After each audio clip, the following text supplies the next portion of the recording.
Critical issue that requires an analysis towards resolving this matter, but there is no way we can appreciate the problem and have an empirical solution without understanding the fundamentals, the origin of this problem, Al-Majiri and out-of-school children. I want to believe the Al-Majiri predated the out-of-school children, and Al-Majiri itself, historically, it predated colonial administration.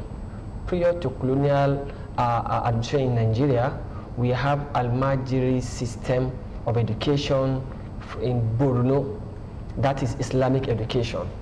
And when the colonial administration came on board, we had one or two issues surrounding continuity of that program. When they lost the Caliphate of Sokoto and Kano to colonial administration, the funding, the state funding for Al-Majiri Islamic knowledge collapsed. It stopped. The Western education, the colonialism introduced Western education. I think that is the foundation of the collapse of that system, because Al-Majiri itself, it is an Arabic word known as immigrant.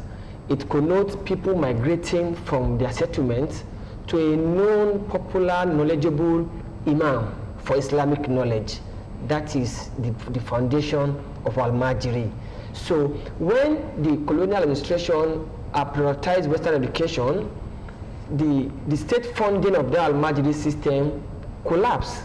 So the system was left to cater for itself. Those ulamas, those malams are left with no any other function, option than to manage themselves through releasing those children to go and raise funds by creating a weekly deal for them to pay for that Islamic knowledge when they lost that state funding they enjoy from those emirs and state activities. I think that is the foundation of the problem. That is what Al-Majiri is all about. And we all know even if the Western education that we stand in Nigeria now, if the primary school, secondary school, university institution lost the state funding, they will face a lot of challenges. But be as it may, the government have taken over for so many decades. Government ought to have did better in managing this system. There's a lot we need to have done. As we said now, over 18.5 million out-of-school children, highest in the whole world. And most of these numbers are domiciled in northern Nigeria, northwest, northeast, and what have you. But the issue we are not seeing is the global setting of the entire world. If anything is happening in a certain region, it has a direct replica, an implication to other regions. As we stand now, the out-of-school children that we are facing in northern Nigeria that become a threat is not a northern issue now, it is a national issue. By the virtue of my position in government that I manage ethnic movement in the state and the relation, I must confess to you the level of influx, not just Ogun State, to southern Nigeria is high, because the economy is a little bit more balanced than northern Nigeria. Northern Nigeria is distorted, there is a hell of insecurity. Communities, villages are distorted. People cannot farm, people are migrating. Historically, we used to know people will come. When they come for these activities, during the season they will go back. But now people are coming with their families. So recently, in an interview, Governor Abdullahi Sule reacted to what the leaders in the North have been doing to change the status quo.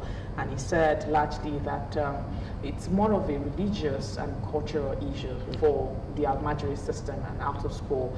And of course, the August 1 protest, gave a better picture of what is currently happening, especially in the North, with respect to under 10 children coming out to protest, even when they don't know what the protest was about, destroying, government properties and all that. So he put to the front burner. He's going to invite some of his colleagues. He's going to speak with them that this issue must get out of the current state. Are you sure that these people, especially left with no any other option than to invest in that sector? It's a time bomb indeed, because those people you are seeing, over 18 million, they are a catastrophe to our future in Nigeria. There is no way you will not manage them and you assume you are building any infrastructure, any economy, any education setting you build without looking into those failed segments of the state. I'll call them failed segments. That volume is high enough to destabilize the entire country. So they have to, the state government have a lot of role to play. An agency, I believe Al-Majiri and Out of School Children Commission has been established, I think May 27, 2023, it was on a Children's Day, so it became an act of parliament. But it has to be with a strong collaboration with state governments to manage this catastrophe. As I said, it's not even a northern issue alone. It is a problem that it is in the southern Nigeria because those people are migrating down. People are coming with their family, with their children. People that are used to come alone, the father will come for greener pasture, the family will be there, then maybe hustle, during farming season you go back. They are not going back because there's no any farmland to farm. There's insecurity. So there is a huge economic migration, like in terms of multitude. And developed countries like UK, Canada just released a policy that they want to reduce their immigrant policy. So which means you must look into your population. So there is a population movement. We have to look into it critically. You can't ignore it. People like UK, Canada, we speak about immigration. We speak about population. We take deliberate policy to manage them. We have to be deliberate in managing this thing.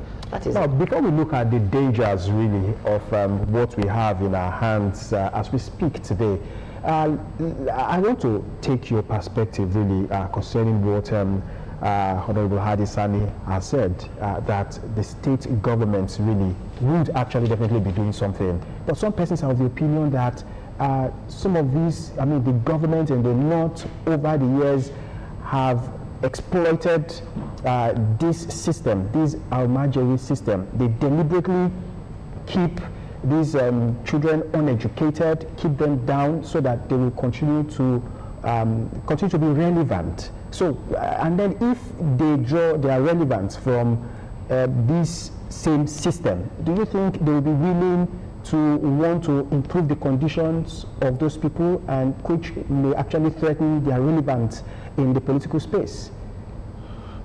Thank you, Dominic. I hold the belief that this whole issue that we are discussing about requires for everyone to look squarely in the mirror and face reality. I spent a better part of my adult life in the North, particularly in Kano. I went to Federal Government College, Azari. I schooled in Zaria, went to the University of Jos, and I spent most of my time in Kano. I'm proficient in writing and speaking Hausa. So it's an indictment to me because I consider myself a northerner. And so that's why I agreed to be part of this discussion. Now, my brother was talking about Al-Majiri being migrant. I want to put some perspectives in place. And that interpretation for the word Al-Majiri could mean disciple. That means you are a disciple of under a particular cleric. And the plural for that is Al-Majiri. Like a follower. Yes, a follower. Now, having said that, I think the Al-Majiri system, if we will be candid to ourselves, is an indictment on the North to have allowed this system and this problem to have festered for long. If we would call a spade and not a farming implement. Because I've seen a few riots in Kano, I've seen a few riots all around. These are the foot soldiers that are recruited for this. And it can be nipped in the bud. Why? Because the religious leaders and the cultural leaders, in the North we don't have the kind of system where we have here. People are more prone to listen to religious leaders and community leaders. Now, if this were to be handled, there will be need to engage with these tiers of authority and get them to be on the same page and tackle it headlong. Now, the downside of it is that if we get this right, not only are we going to be able to feed the entire African sub-region because of the arable land that we have in the North and the manpower and the population we have, we will also be able to do mass export, and then the food crisis we are talking about would not be there. But the political will has to be there to bring the religious leaders and the community leaders, particularly what we have, the Dagachi, the Hakimai, the Meengwa, because they are broken into local levels where you have control, where you have people who have jurisdictional control over certain areas. These people need to be involved. And a particular practice in which a child is born and is allowed at a very early age to come school or learn under a malam or a religious leader also has to stop. Their parents need to also take responsibility for them. Because once a child leaves your own domain, nobody can take care of your child like yourself. This is just the truth. These are the potholes and the loopholes in this system that need to be tackled and need to be tackled, just like you said, it's a time bomb. And if we don't do anything about it, we may not be the best for it. Now, what are the likely dangers, really? I mean, yes, over time we've been hearing it's a time bomb. They are sitting on the keg of gunpowder. I mean, with this increasing number of out-of-school children. And as a matter of fact, probably because our leaders have not been made to see, the real dangers, what will likely happen. That is why they keep paying lip service, to eradicating and nipping it in the bud. What are those, in real terms, the dangers that this actually... Dominic, the dangers are not in the future, the dangers are here with us today. Because between Zaria and Kano, it's a distance of 450 kilometers, and to Kaduna, it's about 2.5 hours. That stretch of road, you can't afford to go on it in the night. Insecurity, the reason why people cannot go to their farms is because we have an increase in the number of people who have become bandits, who are ready-made recruits for this kind of agenda, from the pool of this same issue that we are discussing about. We have a ransom and we have kidnapping, we have all the vices that you can think about from this same pool. The dangers are not in the future, the dangers are here. In fact, dangers are backdated. Because if you look at the reason for the migration that the Honorable was talking about is because of largely insecurity. Now in Mina, in some other, just last week in the news, there was also the killing or the abduction of a particular community leader. Now, if a community leader begins to get such a raw deal, how much more the ordinary person? So the dangers are already here with us in insecurity, in threat to our food supply. Because, like I said, most of Nigeria, at least 60% of our land is in the north. And our farming and whatever it is that we consume comes from there. We are just improvising now. Now, prices of tomato has gone up. Prices of pepper has gone up. These are things that largely were coming from the north, from the axis of Zamfara, from Sokoto, from Kebbi, down to Katsina, to Kano. These are where they are coming from, yams and other staples. So these things have gone up because of this same reason that we are discussing. Farmers don't have access to farms anymore.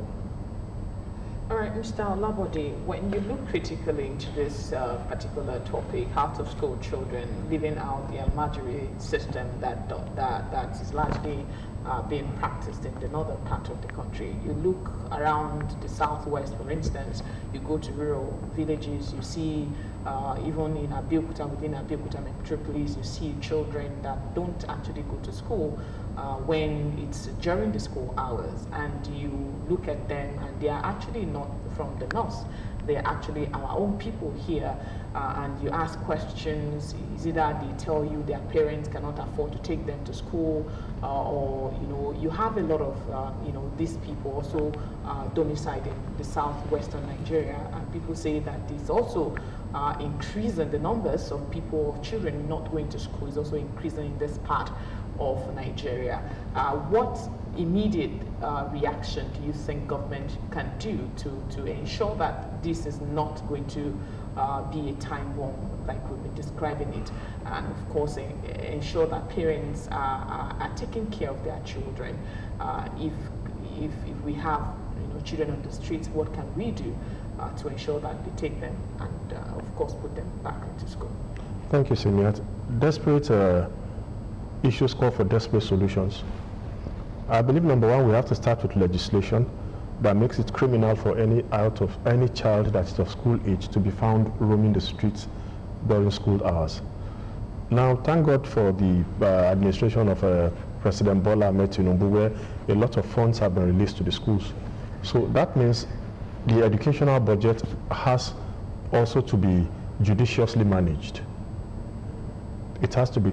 Any society that doesn't prioritize education is sitting on a keg of gunpowder. So, having said that and gotten that out of the way, we also need to be very, very radical in our approach. Not everybody needs to do the white-collar kind of education. I think we can't say this enough. We can't say this enough. Not everybody will end up being a professor, not everybody will end up being a doctor, but then everybody definitely needs education of some sort, especially in the 21st century where we are in. So we must begin, first of all, with looking at the education that we are offering. We are not asking your children to necessarily come and learn the A's to Z's of quantum physics, but they must at least be able to enroll in a craft, in a trade. They must not be seen to be idle. They must be seen to be productively engaged. And so this is where vocational centers come in.